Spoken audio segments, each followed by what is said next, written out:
శుభాకాంక్షలు. డాక్టర్ బాబాసాహెబ్ అంబేద్కర్ రాసిన రాజ్యాంగాన్ని అమల్లోకి తీసుకొచ్చి ఈ భారతదేశాన్ని అన్ని రకాలుగా అభివృద్ధి పదంలో నడిపించిన ఆదర్శమూర్తి డాక్టర్ బాబాసాహెబ్ అంబేద్కర్. ఆయన అడుగుజాడలలో నడుస్తూ ఆయన రచించిన రాజ్యాంగాన్ని పాటిస్తూ ఈరోజు భారతదేశం ఎన్నో రకాలుగా వివిధ రంగాలలో అభివృద్ధి చెంది ప్రపంచ దేశాలతో పోటీ పడుతూ అగ్రగామిగా కొనసాగుతుందంటే దానికి ప్రధాన కారణం ఈరోజు మన రాజ్యాంగం ఇచ్చిన స్ఫూర్తి.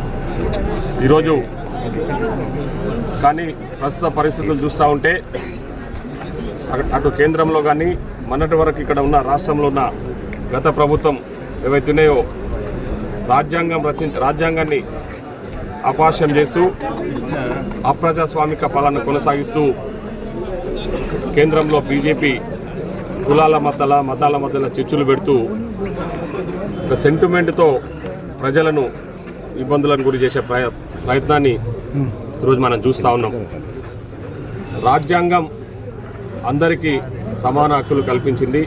అన్ని రకాల కులాలు అన్ని రకాల మతాలు కలిసి ఉండాలని ఒక లౌకిక వాదంతో ఈ భారతదేశం ముందుకు పోవాలని చెప్పేసి మన రాజ్యాంగం మనకు అవకాశం కల్పించింది. ఈరోజు బీజేపీ వాళ్ళేమో హిందుత్వం పేరుతో మతాల మధ్యలో కులాల మధ్యలో చిచ్చులు పెట్టేసి ప్రజలను ఇబ్బందులకు గురి చేసే ప్రయత్నం చేస్తూ ఉన్నారు.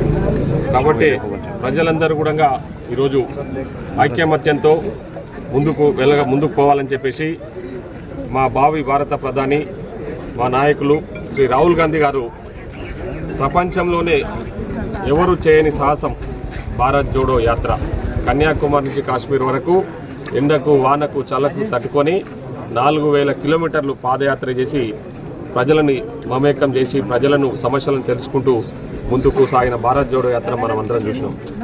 ఈరోజు మళ్ళీ భారత్ జోడో న్యాయయాత్ర అస్సాం నుంచి మొదలుపెట్టి మణిపూర్ నుంచి మొదలుపెట్టి ముంబై వరకు దాదాపు 6000 కిలోమీటర్లు మళ్ళా భారత్ జోడో న్యాయయాత్రను ఈరోజు ప్రారంభించిన విషయాన్ని కూడా మనం అందరం కూడా గమనించాల్సిన విషయం.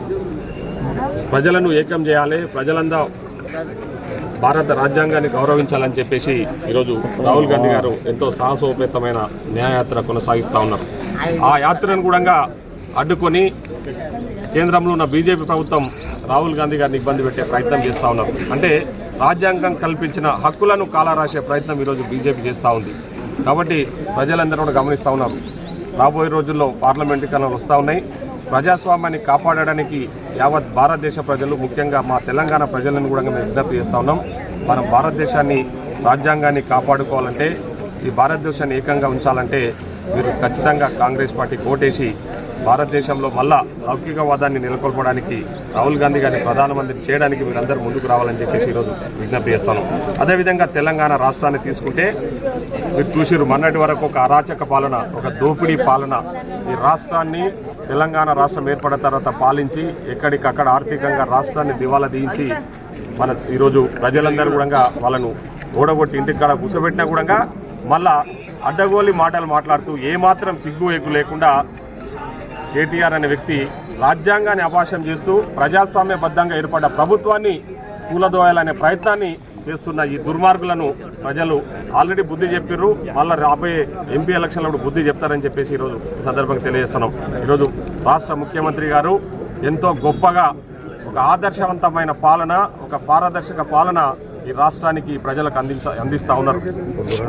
అధికారంలోకి వచ్చిన 2 రోజుల్లోనే మేము ఇచ్చిన గ్యారెంటీలు ముఖ్యంగా మహిళలకు ఆర్టీసీ బస్సులలో ఉచిత ప్రయాణం, ఆరోగ్యశ్రీ ద్వారా 10 లక్షలు ఖర్చైనా సరే ప్రభుత్వం భరించాలని చెప్పి ఆ 2 పథకాలను తీసుకురావడం జరిగింది.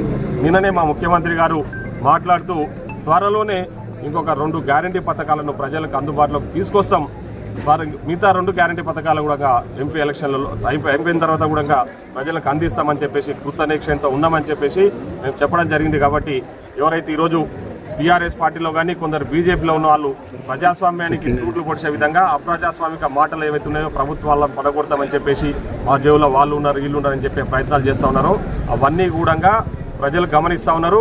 రాబోయే రోజుల్లో ప్రజలు ఖచ్చితంగా బుద్ధి చెప్తారని చెప్పేసి సందర్భంగా తెలియజేస్తున్నాం. ఖచ్చితంగా మా ముఖ్యమంత్రి గారి మీద పూర్తి విశ్వాసం ఉంది మాకందరికీ. ముఖ్యమంత్రి గారి నాయకత్వంలో ఈ రాష్ట్రాన్ని 5 సంవత్సరాలు సుభిక్షంగా పాలిస్తామని చెప్పి కూడా ఈ సందర్భంగా తెలియజేస్తూ మరొకసారి 75వ గణతంత్ర దినోత్సవాలను ఈరోజు జిల్లా పార్టీ కాంగ్రెస్ కార్యాలయం